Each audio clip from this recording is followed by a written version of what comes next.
¿Qué tal? Muy buenas noches a todas y a todos aquellos que nos acompañan hoy, como todos los jueves, en una más de nuestras charlas FreeCalm.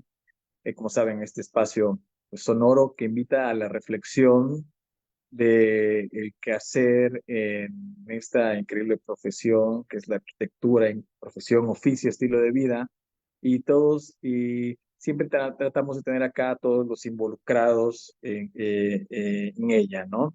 En este caso, esta noche, tengo el gusto de que nos acompañe Víctor Evergenli. Víctor, buenas noches, ¿cómo estás? ¿Qué onda, Rubén? ¿Cómo estás? Buenas noches.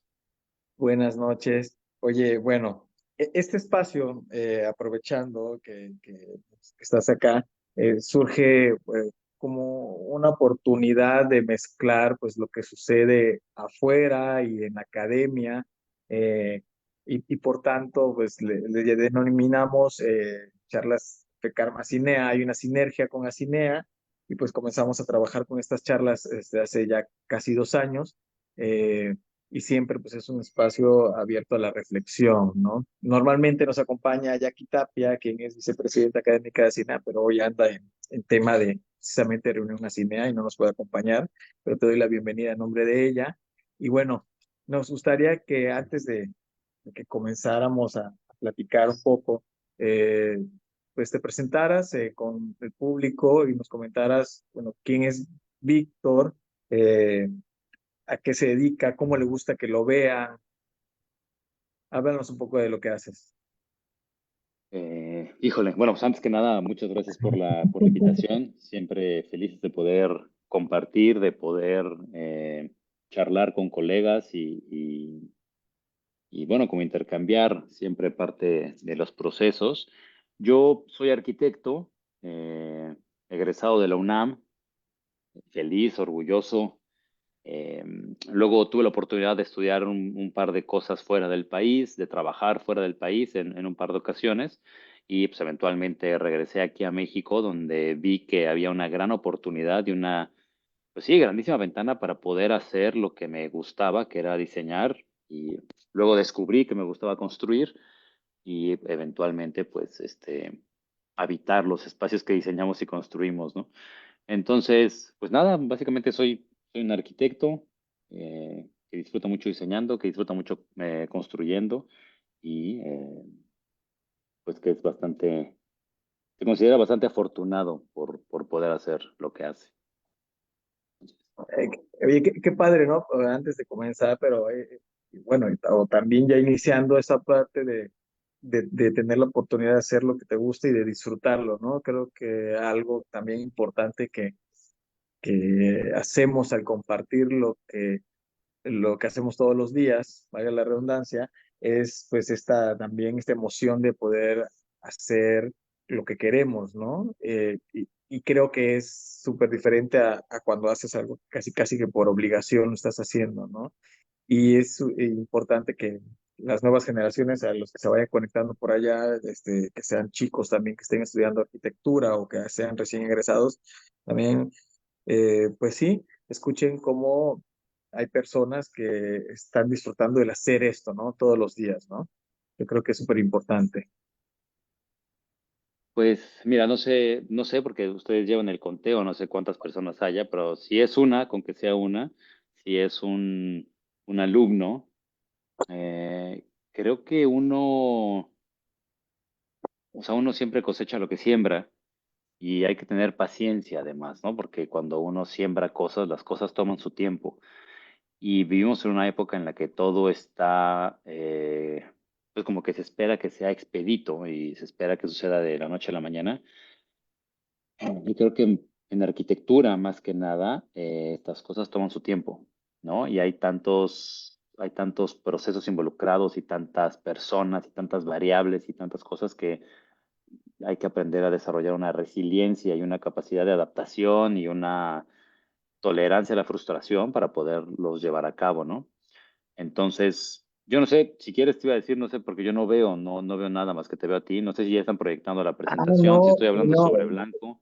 No, no te preocupes, sí, Katy, ahí nos apoyas con la presentación y bueno, esta presentación que has preparado hoy, donde mientras nosotros platicamos, pues vamos a ir viendo algo de lo que hacen ustedes. Oye, eh, eh, háblame, la verdad, antes de entrar de lleno a lo que haces, háblame un poco sobre el origen de tu despacho y sobre el nombre, ¿no? Eso tengo curiosidad. Quiltro es mi perro, que está acostado aquí al lado de mí. Él es Ajá. el mago, maestro, artífice mayor de todo lo que hacemos en la oficina. Y Quiltro Polaris es el nombre de la cuarta oficina que abro yo de arquitectura. Eh, la primera fue Faber, luego hicimos Quemón Arquitectura, luego hicimos Atelier y luego al final, estoy hablando de esto hace 10 años, 12 años, 15 años, y luego al final fue Quiltro Polaris, que era la parte de mobiliario de alguna de estas tres. Eh, un poco mi frustración de no poder hacer proyectos de arquitectura la canalicé haciendo cosas de mobiliario, porque pues, el mobiliario es mucho más fácil de ejecutar y llevar a cabo que un edificio. Y cuando tuve que decidir el nombre de la oficina, ponerle Víctor Evergenji Arquitectura o Evergenji Arquitectos o VEA, como puta, me parecía nefastérrimo. Y entonces mi perro se volteó y me dijo, oye, ¿y por qué no le pones mi nombre? Y yo, bueno, pues sí, ¿por qué no? Y se quedó Quiltro Polaris. Y ahora, si me pides que te explique el nombre de mi perro, Quiltro, Quiltro se le dice así a los perros Malish, a los perros callejeros en el sur de Chile, los mapuches, así le dicen, los Quiltros son los perros callejeros. Entonces, un perro callejero es un perro que tiene como mucha libertad de poder ir y venir a donde quiere, como quiere, a su tiempo, a su manera, con su forma. Y el Polaris es la estrella del norte, la estrella que siempre se ha usado un poco en navegación y siempre para tener una guía. Entonces el nombre de mi perro un poco es la mezcla de poder navegar con libertad, pero siempre con una dirección, ¿no? Y eso me ha servido para o sea, no perder de vista el objetivo, ¿no? Que en mi caso era poder diseñar y ver materializadas las ideas que nos surgen, ¿no? Oye, eso, digo, oye, la pregunta antes de continuar, se me hace interesante porque el nombre pues primero fue el perro, ¿no? ¿Cómo se te ocurre este nombre, ¿no? Y después termina dándole significado, es muy poético incluso a la circunstancia, ¿no? Porque es no perder el rumbo de cómo lo plasman y cómo lo comentas de no perder el rumbo, de siempre traer un rumbo, ¿no? Está, Ok. está muy interesante. Yo creo que ni mandado a hacer, ¿no? Pasa este efecto cuando ves en retrospectiva las cosas. Oye, la verdad yo había tenido la oportunidad de ver algo de lo que hacías, después primero me encuentro con tu oficina, después me encuentro con, con tu perfil personal y veo lo que haces a nivel personal, ese tema de los dibujos y demás, después las coincidencias de la vida, pues, por allá con Juan, quien es quien nos contacta. Eh, entonces me gustaría primero, si me pudieras hablar de tus procesos, ¿no? De tus procesos, cómo inicias tus procesos, ahora que haces esto que tanto te encanta, ¿no? Justamente ahora, hoy en la mañana me estoy cuestionando muchas cosas. Estoy leyendo un libro que me recomendó un colega al cual respeto y admiro mucho, que se llama Rubén Octavio, espero que esté por ahí. Y se llama Arquitectura no referencial y es de Valerio Olgiati. Y justamente plantea esta cuestión de cómo romper estos cánones académicos que venimos arrastrando del modernismo y del posmodernismo y sin ánimos de querer entrar en temas escabrosos y teóricos. eh, Toda la vida crecemos como haciendo el programa arquitectónico, ¿no? El objeto arquitectónico, ¿qué programa tiene? Vamos a responder a esta situación con base en el contexto. Y creo que eso ya lo podríamos superar y brincar y asumir que se tiene que dar por sentado, ¿no? O sea, no puedes diseñar sin pensar en el lugar, en el contexto, en la ciudad, en todo. Entonces, ahora lo que yo hago mucho, y también derivado de otro maestro, que es Dietmar Eberle, es un poco 5 cosas, que es cómo se vincula el edificio con la ciudad, cómo se sostiene este edificio, cómo este edificio se protege del medio ambiente, que es el envolvente, eh, cómo el interior del edificio se compartimenta para resolver diferentes situaciones y luego con qué materiales se forra, ¿no? El interior. Entonces son como 5 escalas que me gustan mucho y creo que todo el tiempo en el proceso de la oficina vamos en esas 5 escalas.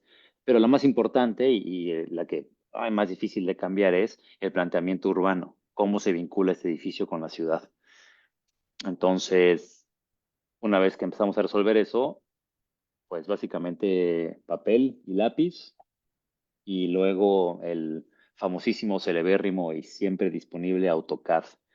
Eh, Juan y yo siempre andamos ahí cuestionando que tantos programas y Revit y si los niveles de Revit y el detalle y el tornillo y la cuantificación, pues si no sabes dibujar eh, a mano, si no sabes dibujar en 2D, no tiene caso tanto programa, ¿no?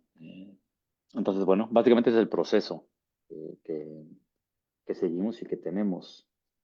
Oye, y háblame un poco de, pues tú del proceso, veo que tienes, creo que también este hábito, ¿no? Del dibujo, ¿no? Veo por ahí muchos sketches tuyos, algunos de proyectos, otro de otros proyectos, no sé si de recorridos, de visitas.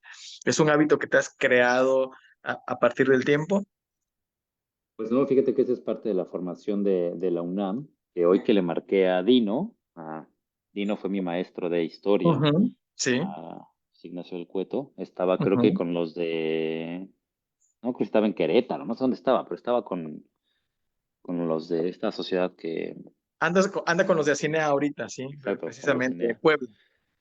Y pues Dino fue mi maestro en el Cheto, y en el Cheto yo tuve un maestro que se llamaba Humberto Ricalde, y Humberto Ricalde nos enseñaba pues a pensar arquitectura y todo el primer semestre nos obligaba a tener una bitácora. Luego, pues para proyectar, para dibujar, para todo, y reforzado con la parte de representación gráfica, ¿no? Que también Víctor Ramírez, que otro colega, ahora colega, pero en ese momento maestro, me daba clase, pues me reforzaba. Y luego, muy curioso, cuando en la maestría Bill Aretz me dio clase y luego me intenté trabajar con él un rato y todo, nos obligó a tener la bitácora también durante todo el proceso. Y pues ya es un hábito que se instauró y que ahora me acompaña para todos lados. Y si voy de viaje, pues la uso para dibujar cosas que me llaman la atención, detalles, espacios, materiales, cosas, textos. Entonces yo creo que más bien la bitácora ya se vuelve parte de como un diario gráfico, ¿no? Vamos ahí arrastrando. Pero es parte de, ay, se me acaba de olvidar el nombre de este arquitecto que también fue director de la Facultad de Arquitectura de la UNAM, que también este super hábito y andaba por allá haciendo presentaciones de sus dibujos. ¿Cómo se llama? El de cabello rizado. Sí, fue entre Dino y Felipe Leal. Sí, también él tiene este super hábito del dibujo, ¿no? Y cuando yo lo Y la conocí, precisamente, acuarela. sí, nos platicaba algo de eso.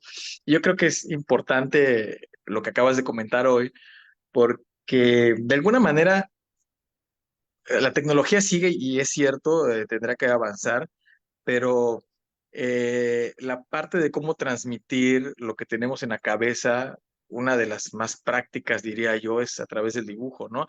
Con el tiempo uno puede perfeccionar la técnica y demás, y los dibujos se pueden volver muy claros, llegar hasta lo artístico incluso, pero ese no comienza siendo el fin, ¿no? El fin comienza siendo el transmitir una idea.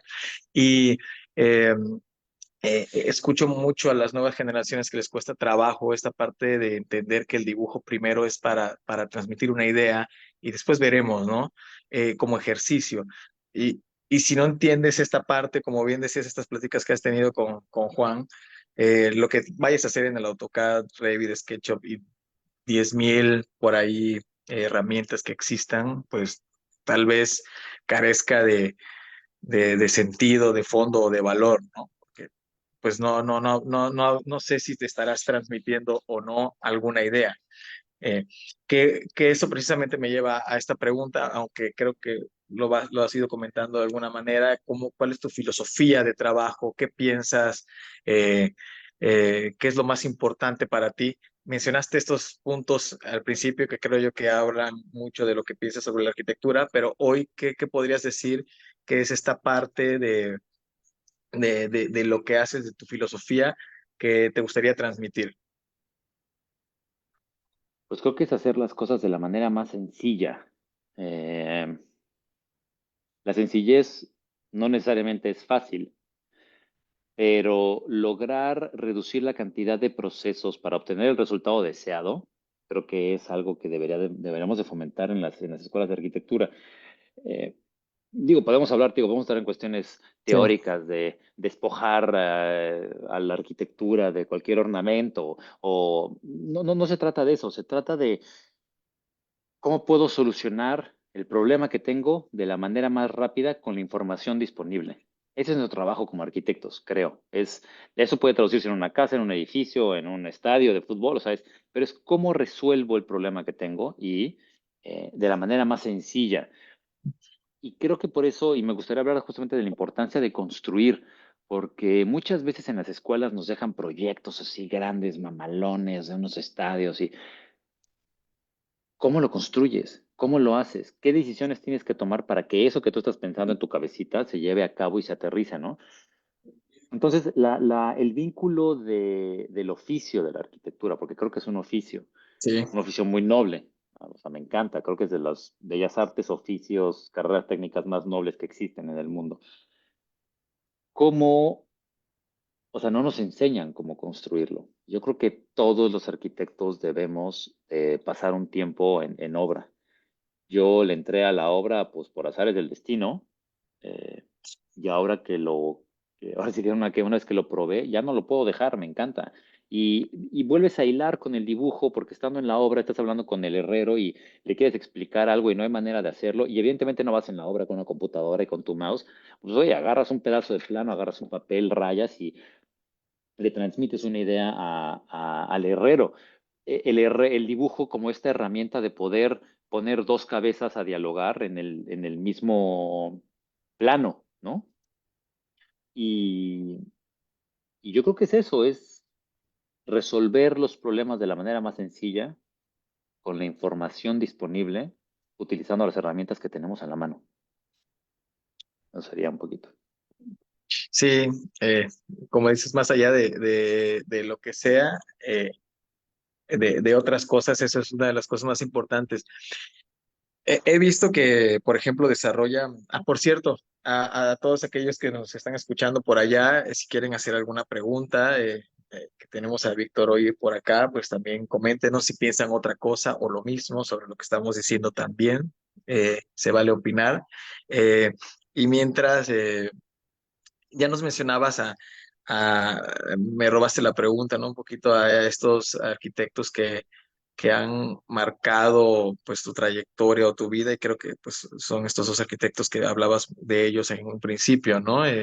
Pero también veo que aparte de este tema de la formación en el campo hoy, empujas mucho temas de hacer ciudad, ¿no? Eh, Hay una pregunta que estaba yo pensando y se me hizo, ahí tiene un poco de jiribilla, no sé qué pensarás tú y los demás. ¿Qué crees en estos tiempos? No hablamos los tiempos actuales, todo ha cambiado. ¿Estos tiempos actuales requieren nuevas formas de habitar o simplemente deberíamos de regresar a los orígenes? ¿Tú qué piensas? No sé si me explico. Porque hablamos de que hay nuevas formas de vivir, pero siempre las mejores soluciones últimamente veo que son estas, como estudiar qué era lo mejor de antes y cómo traerlo ahora, ¿no? Pero no necesariamente inventar el hilo negro, no sé si me explico. Bueno, nunca nadie inventa el hilo negro. Ujú. Nunca nadie mete lo negro y creo que como arquitectos tenemos que poder tener la capacidad de entender que hay otras personas en otros momentos y en otros contextos que han podido resolver problemas similares a los que nosotros podemos estar enfrentando. También por otro lado, creo que los arquitectos somos unos eternos románticos, o por lo menos yo me considero un eterno romántico, y sí muchas veces pienso que antes se hacían las cosas de otra manera, no sé si mejor o peor, pero por lo menos de otra manera. Y,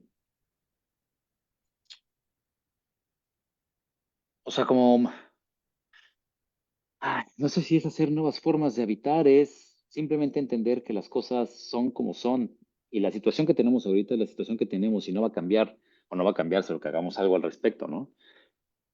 Si se vivía mejor antes o se vive mejor ahora, no sé. Antes no, o sea, el baño no se incluyó en la vivienda hasta, pues ya pasaditos los 30, 40, ¿no? Antes de los 30, 40, 20, 10 para atrás, el baño estaba fuera de la casa. Incluso en algunas comunidades rurales todavía el baño está fuera de la casa. Yo, por ejemplo, te diría, no me imagino viviendo en una casa con el baño fuera. Ese soy yo, por ejemplo. Antes el hogar, el fogón, pues estaba en el centro de la casa. Hoy creo que eso lo hemos perdido y es muy bonito porque a mí me gusta hacer un vínculo con otro librito que acabo de terminar, chiquitito, que es El elogio de la sombra. Y justamente como estos fogones en el centro de la vivienda que generaban carbón, o sea, carboncillo, pues teñían con una pátina negra todo el interior de la vivienda y esta pátina se iba llenando con el paso de los años y entonces es la pátina del tiempo, ¿no? Al final de cuentas, puedes leer el tiempo de una casa por la cantidad de hollín que tiene adentro. Hoy sabemos que a lo mejor es insalubre, entonces no te dejan y pues la norma ha llegado a romper. Hay normas absurdas que entiendo que existen porque si no hay personas absurdas que hacen cosas más locas, pero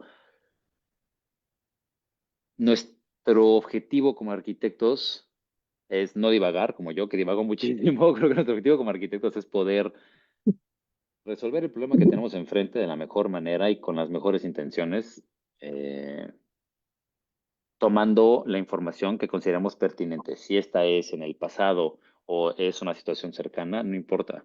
No es mejor o peor una u otra, ¿no? Siempre está, pero es importante saber, ¿no? De nuestro pasado, ¿no? Y de Claro. nuestros contextos. Me gustó que también mencionaste esta parte. Hay que entender el contexto y el lugar donde estamos y tal vez voltear a ver eh, contextos y situaciones de otros lugares. Estoy viendo por acá, hay varios saludos, ahorita los mencionaré, hay unos alumnos míos por acá, pero anda también por acá Augusto Quijano, te manda saludos, Víctor, y Ay, qué precisamente bueno maestro que se pudo conectar. en una charla de Augusto, precisamente él hablaba de, bueno, yo, dice, cuando estoy diseñando en Yucatán, me pongo a ver qué sucede en esta misma latitud, pero en otras partes del mundo, ¿no? Una Claro. latitud que tiene características parecidas, ¿no? Entonces, esta es una reflexión a la que creo que sí estamos obligados como arquitectos, ¿no? A observar, sí, nuestro contexto inmediato, pero también el lejano, ¿no?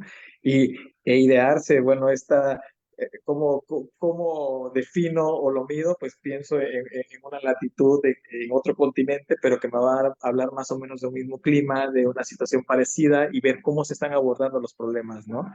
Pero eso nos habla de Ay, observar también.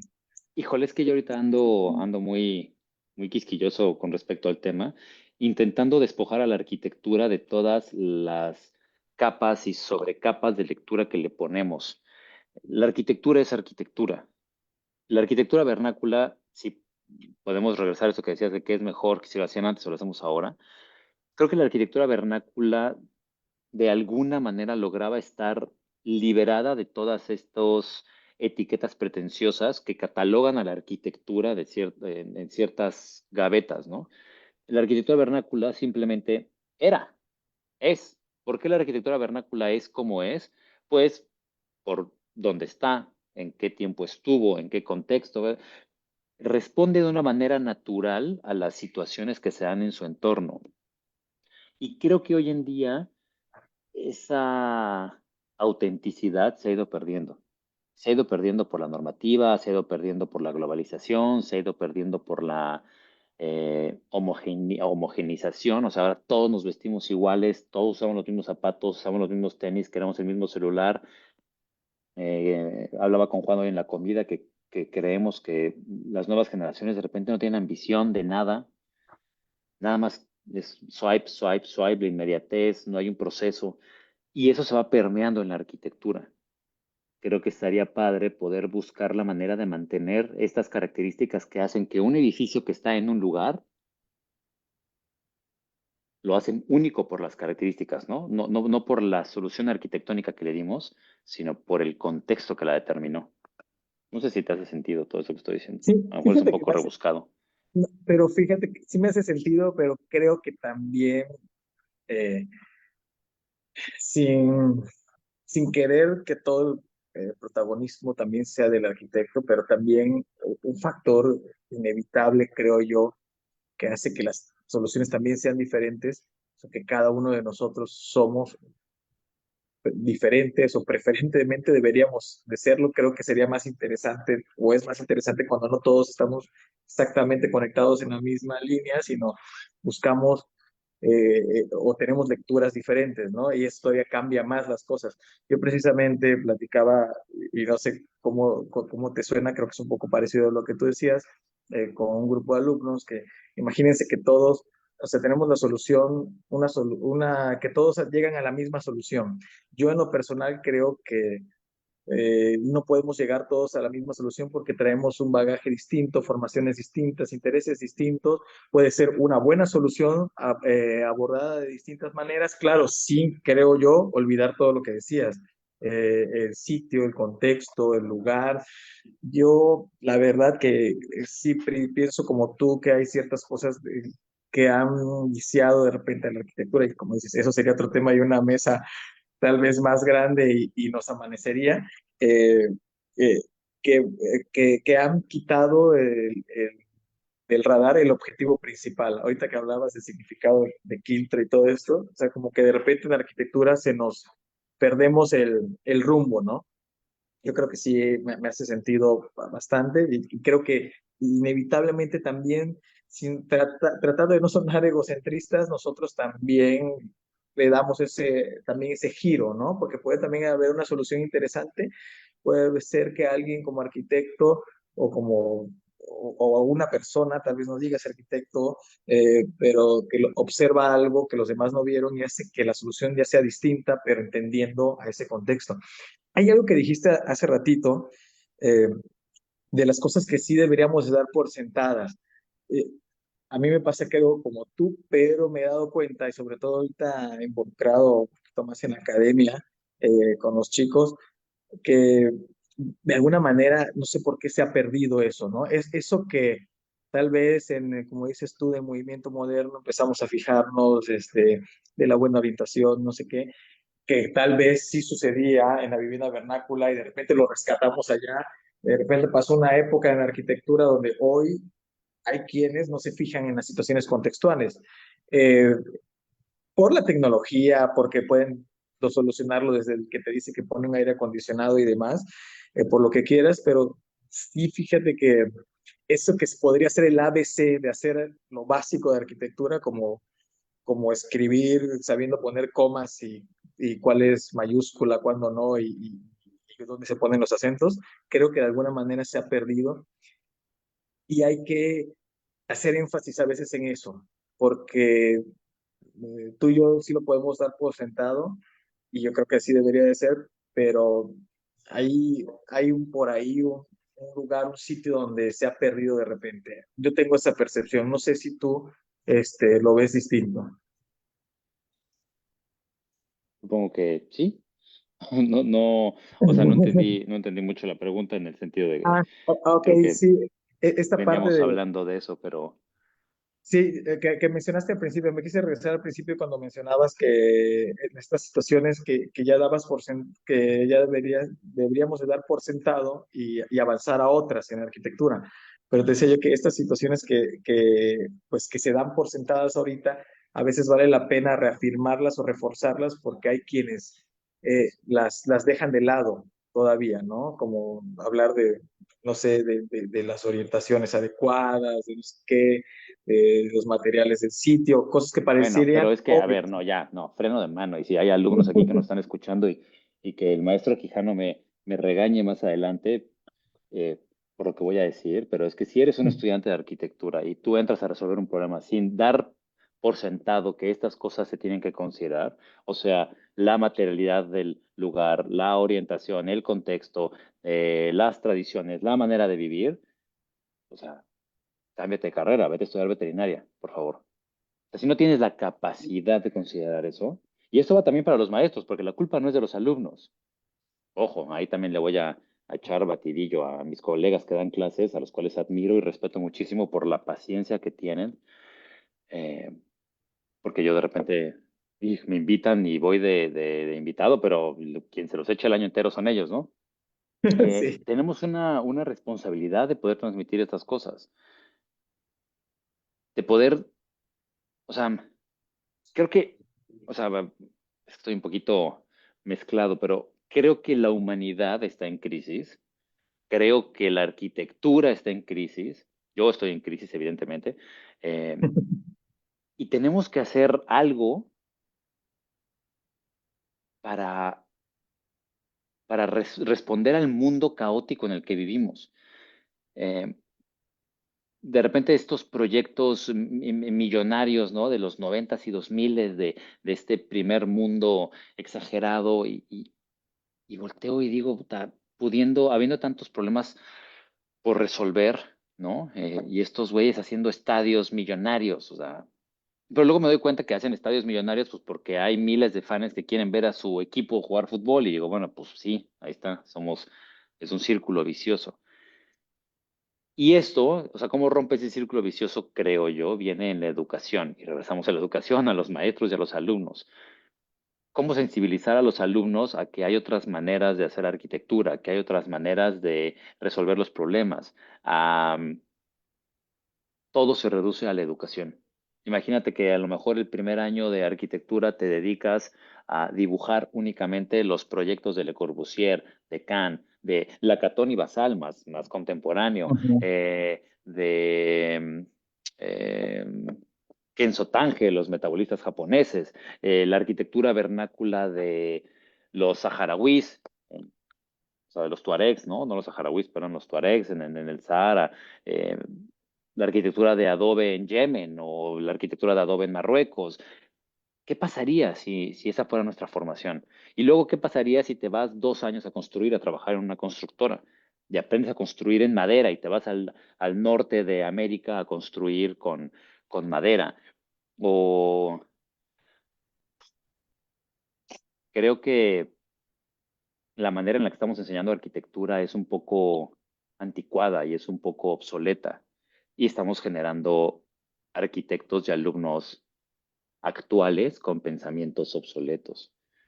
Y nosotros, como la escuela no nos lo da, y es muy probable que no nos lo dé, tenemos que buscar dentro de nosotros esta espinita que nos haga ir a buscar eso que la educación no nos da.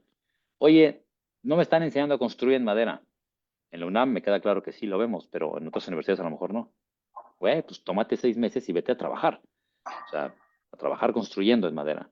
Eh,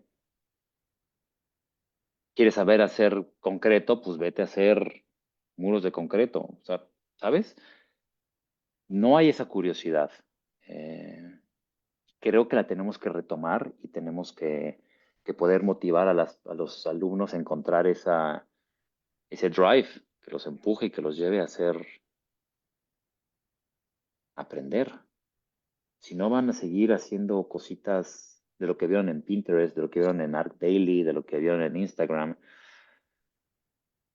No porque esté mal. Ahí está el trabajo de Sí, colegas sí. reconocidos y talentosos, pero nada más lo ves por encimita, no le estás entrando al fondo. Oye, ¿por qué hizo esto? ¿Por qué Alberto Calach hizo esto en su último edificio? ¿Por qué Gaby Carrillo con su colectivo decidió hacer esto de esta manera? ¿Por qué? ¿Por qué? La gente ya no se pregunta por qué. Me encantaría poder regresar a las aulas y decirle a los alumnos, pregunten por qué y investiguen. Tienen aquí en este celularcito la herramienta más increíble de todo el mundo y también la peor, porque tienen acceso a toda la información solo si quieres. Y ese solo si quieres es la grandísima diferencia entre los que sí hacen y los que no hacen. No sé si hace sentido, otra vez. No, sí, pues ni para preguntarte qué les recomendarías a estas nuevas generaciones, porque pues ya lo dijiste, ¿no? Hay que salir a buscar las respuestas, ¿no? Y, tal vez el tema es cómo incentivar el salir a buscar esas respuestas. A veces nos preguntamos eh, Hay que salir si... de la zona de confort. Lo que hay que Ujú. hacer es salir de la zona de confort. Constantemente, constantemente, porque te quedas cómodo y empiezas a hacer lo mismo siempre. Por eso la importancia de ir a la obra, porque en la obra aprendes. Oye, puse tantas hiladas, hice esto. ¿Cuánto es el claro que me libra la vigueta? Y si pongo dos, y si pongo una y le marcas al ingeniero, oiga, ingeniero, fíjese que usted me dijo que 6 metros, pero si le hago a 6,20 y le pongo doble, y entonces vas ajustando y vas moviendo y vas eh, aprendiendo tú también. Y entonces es como, pues como un videojuego, si lo quieres ver así, ¿no? Vas ganando capacidades que te permite ir avanzando.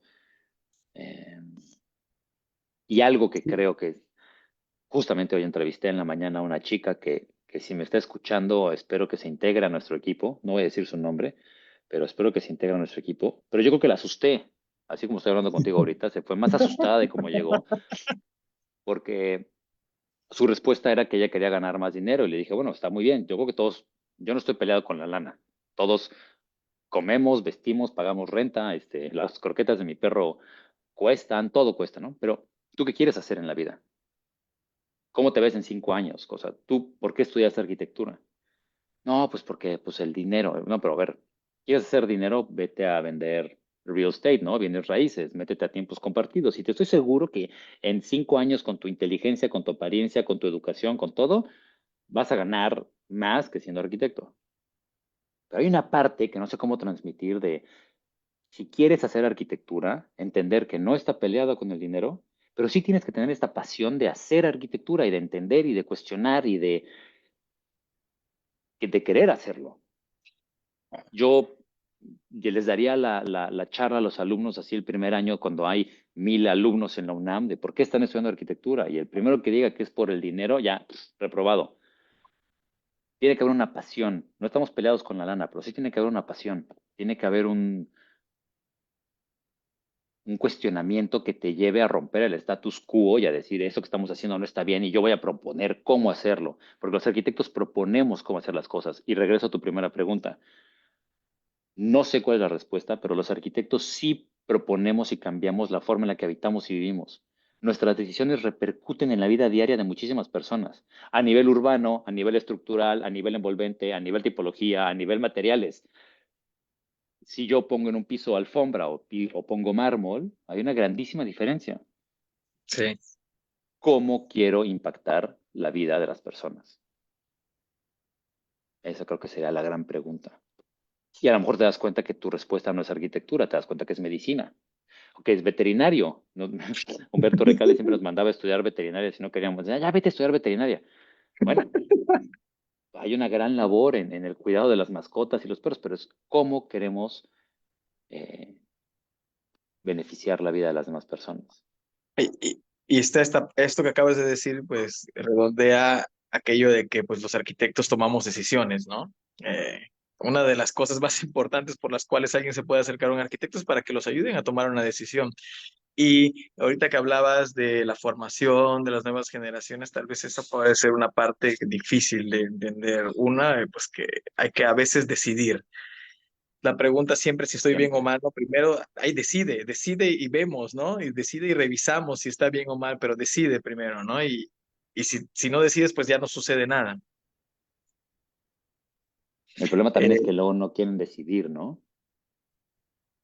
A ver, es que tomas una decisión y hay dos resultados. O aciertas o te equivocas. Si acertaste, ya, y la hiciste. Y si te equivocas, ya la hiciste, porque algo vas a aprender. O sea, es como quien era Nelson Mandela, Sí. ¿no? Que dice, yo nunca pierdo, porque si gano, gano, pero si pierdo, aprendo. Y cuando aprendo, gano. Entonces, siempre la voluntad de experimentar, de cambiar y no quedarte paralizado. O sea, yo lo veo con las nuevas generaciones, es como, ¿qué haces aquí? Es que es que si decido esto, puede pasar esto, y entonces se les abre un mundo de Matrix, del multiverso, es que si decido esto, y me puedo ir para acá, y les da un ataque de ansiedad, y es como, oye, a ver, relájate, aquí, aquí en el presente. La importancia del pasado para entender de dónde vengo, la importancia del presente para saber en dónde estoy y hacia dónde quiero ir. Y ahorita tienes que tomar una decisión, ¿a dónde quieres ir? Y si eres lo suficientemente hábil, todas las decisiones se resumen siempre a dos opciones. Siempre son dos, siempre. Si ya le sacas una variación, te estás yendo un paso más adelante. Si tienes tres Ujú. variaciones, siempre se Pero reduce a perfecto. estas dos. ¿Acepto la invitación o no acepto la invitación? Sí, perfecto. ¿Hago mi presentación o no la hago? Sí. ¿Le pido a Katy que la proyecte cada 30? ¿Sí o no? Sí. Katy, ¿se puede o no se puede? No. Entonces, imagínate que antes de aceptar tu invitación me pongo a pensar, pero es que yo quiero hacer una presentación que la proyecten con dibujos en un loop, pero ¿qué tal que no se puede? Y entonces me empiezo a tomar decisiones, siempre. Oye, voy a aprovechar para ahora sí mencionar a todos los chicos que andan por acá. Nos mandan saludos, Pamela, saludos, Zaide, saludos, Ramón, Lisette, y vi que hay unas preguntas, ahorita las hago. Eh, Gaudencio Cortés, mandan saludos. Ah, es Gaby. Saludos aquí, Martín. Excelente plática, buen día, Valencia, Ed Valencia. Eh, Más saludos. Es Por una aquí pena vi que no podamos ver quién esté sí, conectado. La verdad estaría sí, padre. bueno, ya, Norman Enrique, buenas tardes, felicidades por el tema. También del Colegio de Arquitectos del Estado de Colima mandan saludos. Ah, qué buenos Este, saludos. sí, saludos. eh, Luis Misraín Tolem manda saludos al Ar Víctor. Ramón Valdés, buenas noches, saludos del Colegio de Arquitectos del Puerto de Vallarta, Estado de Jalisco, también mandan saludos. Saludos, excelente transmisión. Martín Fuchín, bueno, un alumno por ahí que manda saludos.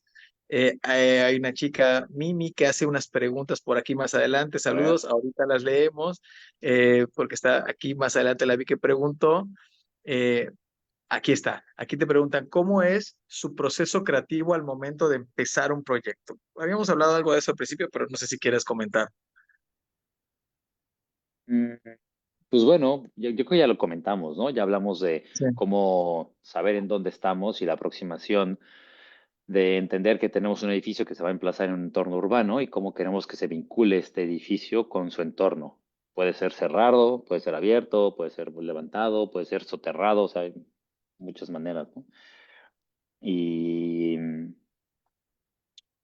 pues eso, es cómo se vincula con la ciudad, cómo se va a sostener, o sea, cuál es como la estructura, luego cómo se va a envolver, cómo se va a proteger del clima, y luego cómo se va a dividir con base en lo que queramos que suceda.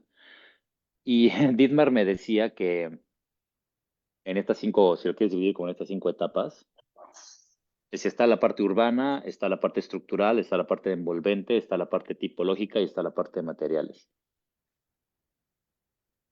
Y como me comentaba, que buenos arquitectos o arquitectos que resuelven estas tres, o sea, lo urbano, lo envolvente y la estructura, son muy pocos. Y que entonces, si tú considerabas que eras una de esas personas, te enfocaras en resolver la cuestión urbana, la envolvente y la estructura, porque la tipológica y la de materiales, hay muchísimas personas que lo pueden hacer. O sea, decía, si tienes que elegir tus batallas, elige tus batallas en estas cuestiones que son fundamentales para la permanencia del edificio en un entorno urbano o no urbano, o sea, en tu entorno. Porque como se vincule con el entorno va a hacer que la gente lo acepte o lo rechace. Como esté estructurada va a hacer que si la gente lo aceptó se pueda mantener en el tiempo. Y como se protege del clima va a hacer que funcione o no funcione. Si adentro lo partes en departamentos de 30 metros cuadrados, suites de 15, de 90, oficinas, lo quitas, lo pones, ya no importa. Y si el excusado va a ser negro o verde, el mármol va a ser morado, va a ser alfombra o madera, tampoco importa. Eso cambia cada 10 años. La tipología cambia cada 25. Yo no quiero vivir como vivían mis papás. Mis papás no querían vivir como vivían mis abuelos. por esta cuestión generacional de cuestionar, ¿no? Y de cambiar y de seguir evolucionando. Pero si tú haces un edificio que está bien vinculado con su entorno, que tiene una buena estructura y que tiene una buena envolvente, ese edificio va a estar parado ahí para siempre. Y ejemplos como esos hay miles. Este, Buenísimo. Oye, también cuando hablabas de la estructura, esta misma chica, Mimi, dice, ¿cuántas veces recomiendas ir a la obra dependiendo de las etapas de esta? Ah, Mimi, hoy fui a la misma obra 4 veces. No siempre es así.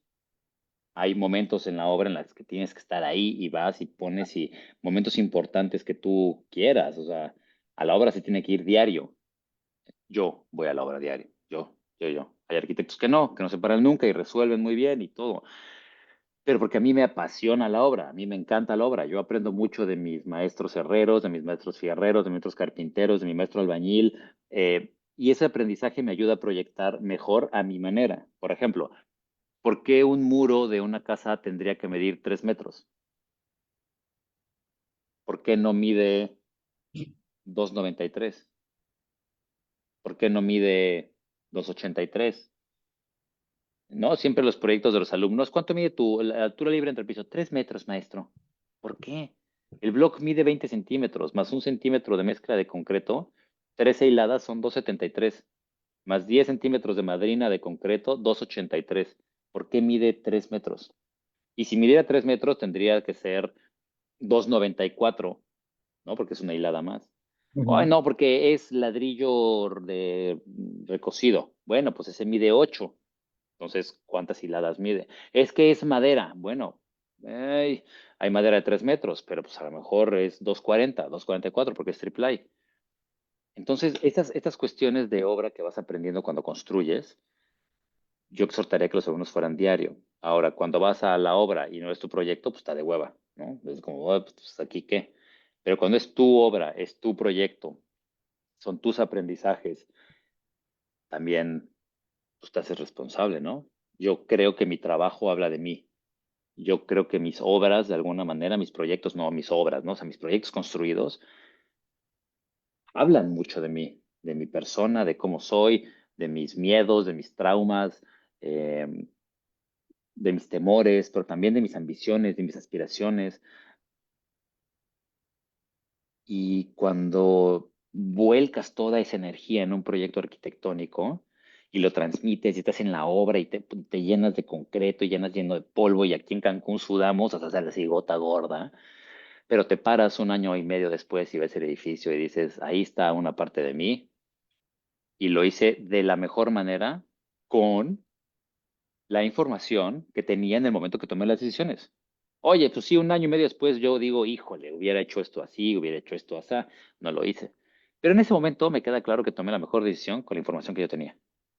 Y es muy bonito y es muy gratificante hacerlo cuando vas a la obra, porque es una parte de ti y una parte tuya. Entonces, Mimi, yo te exhortaría que fueras cuantas veces puedas, mientras sea eh, útil, ¿no? No tiene caso que estés ahí sentada ahí viendo cómo pegan ladrillos y no estás resolviendo nada, ¿no? Vas a resolver. Oye, por cierto, que cuando creo que fue la parte donde decía que si querían dinero y estudiaban arquitectura por dinero, que podían hacer otras cosas, Augusto puso vender tacos, puso tacos, Ujú. vender Tacos. tacos. No Sí, saben cuántas personas conozco que son taqueros, son millonarios. O sea, no hay puesto de tacos que empiece en una esquinita así, que a los 2 años se haya comido los locales de al lado y crezca para arriba. Y al contrario, oficinas de arquitectura que empiezan así y terminan siendo un puestecito de tacos en la esquina. Ah, por aquí Martín mandaba saludos, decía que invitar a Augusto, ya lo invitaremos, está pendiente. Saludos, buenas tardes a todos. Mario Ricardo Díaz, por acá Juan Carral, te esperamos en Primo, dice Juan. Manda Ah, saludos. es cierto, ya está. Vino un colega, David Martínez, gran arquitecto de Monterrey, de práctica arquitectura, está de visita aquí. Y Primo está, que es nuestro bar, cuando quieran, bienvenidos. Aquí los Sí, visitamos, los sí. recibimos. Está enfrente de la oficina, entonces ya en cualquier momento me iré. Dile Ah, Que me pida un whisky, que ya voy para allá. Ya te escuchó. Sí. Más saludos por acá. Mari Carvalho, buenas noches, saludos a todos. Mons Hernández, saludos. Más saludos, buenas noches, saludos de un estudiante de la UNAM que toma curso de doméstica. Manda, aquí es Rodrigo Logan, manda saludos. Ah, muy bien. Dice Mario Ricardo Díaz, saludos desde San Cristóbal de las Casas, Chiapas. Te manda saludos. Eh, ya habías mencionado el proceso educativo, lo volvieron a preguntar por acá. Eh, a él le preguntaban, ya están invitando a Augusto a una charla por allá. Valencia, ¿cómo consideras que se podría aplicar lo mencionado en una intervención a una hacienda? Ahí te preguntan, ¿no? O sea, Bueno, de lo que esa es una hablaste. gran pregunta para el Eh, maestro Augusto, que si alguien tiene experiencia experiencia es él, pero creo en que hacienda. las haciendas son estas grandes estructuras que han logrado sobrevivir al tiempo por su patrimonio, por su manera de estar construidas, por su capacidad térmica, si lo quieres ver en cuestiones locales, pero yo creo que lo esencial sería, con mucho respeto, pero también dejando claro que es nuevo y que es viejo. No hay que enmascarillar y ponerle maquillaje y que parezca que es viejito. No, no, no, no. A ver, lo viejito es lo viejito, aquí está, lo vamos a cuidar con respeto, con cuidado, con atención. Y lo nuevo es lo nuevo, ¿no? Yo he tenido muy pocas experiencias para poder hacer eso. Nunca ha sido en una hacienda. Más bien son viviendas en el centro de Guadalajara y algunos edificios de equipamiento deportivo, pero si lo vas a hacer, que se vea qué es lo nuevo y que se vea qué es lo viejo. Creo que ese respeto a la preexistencia, como le diría mi maestro Humberto Recalde, es muy importante y, y ya, eso haría yo. Oye, acá ya menciona Augusto, dice, decía Víctor que la arquitectura no se trata de ganar dinero. Si quieres ganar dinero, vende tacos, vuelve a decir. Acá te dan las gracias Mimi te da las gracias. Dice, trataré de ir mucho a obra. Muchas gracias por responder mis preguntas. Otra persona pregunta por acá, buenas noches, arquitecto Víctor. ¿Tiene experiencia en proyectos de restauración? ¿Alguna información que pueda compartir? Que creo que es algo de lo que dijiste ya. Ahorita, saludos a todos desde Ciudad Victoria. Mandan saludos también. Ceci Ah, Elizondo. Ceci, wow, qué padre. Mira. Ceci, eh, te mando un abrazo con mucho cariño desde Cancún. eh, Rodrigo Leal o Rodrigo Logar dice por acá, ¿cómo genera un espacio que pueda ser flexible a lo largo del tiempo en su funcionalidad, pero que al mismo tiempo no sea genérico y cumpla con la función para la que fue concebido inicialmente? Es que desde la pregunta creo que hay como Sí, varias ventanas de oportunidad. Eh, la arquitectura es espacio y la manera de contener un espacio es con una estructura. La cosa es que ese espacio puede tener diferentes usos en el tiempo. Entonces, creo que tendrías que apostar justamente por la flexibilidad de división, la flexibilidad en fachada, la flexibilidad. O sea, si yo tengo un galerón, un gran galpón, que son teorías que ya se han usado muchas veces, pues te permiten poder, es como el loft, ¿no? El loft de Nueva York. ¿Qué pasa con el loft de Nueva York? Pues era una fábrica que se hizo vivienda. Entonces, pues te permite moverte. Eh, yo creo que es pensando como un poquito en grande y pensando desde la estructura. Piensa de lo general a lo particular y justamente el uso específico de un cuarto es lo más específico que puedes pensar y es lo que tendrías que dejar al final.